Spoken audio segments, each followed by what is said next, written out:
बीडमध्ये ओबीसी महाएल्गार सभा आयोजित करण्यात आली आहे। छगन भुजबळ नेमकं काय बोलणार याकडे सगळ्यांचं लक्ष लागलेलं आहे।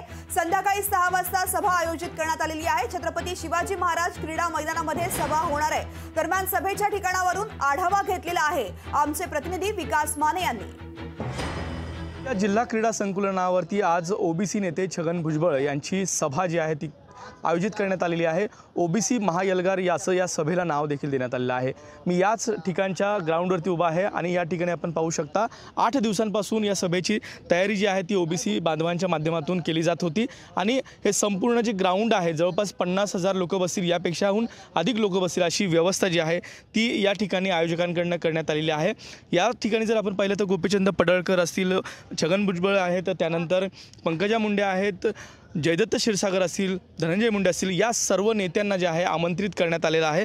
त्यामुळेच आजच्या या ओबीसीच्या महाएल्गार सभेतनं नेमकं काय इशारा असणार आहे हे पाहणं महत्त्वाचं असणार आहे। हे स्टेज आपण या ठिकाणी पाहू शकता। विचार उद्याचा, ओबीसींच्या भविष्याच्या, तुमच्या आमच्या अस्मितेचा, अशा स्वरूपामध्ये या ठिकाणची ही तयारी जी आहे ती केली जात आहे आणि साधारण 4 वाजता या ठिकाणी जे नेते मंडळी असतील ते पोहोचतील आणि 6च्या दरम्यान खऱ्या अर्थानं या सभेला सुरुवात होईल आणि एकंदरीतच प्रमुख मार्गदर्शक जे असणार आहेत ते म्हणजे छगन भुजबळ आणि त्यामुळेच या सभेकडे लक्ष असणार आहे। विकास माने, लोकशाही मराठी, बीड।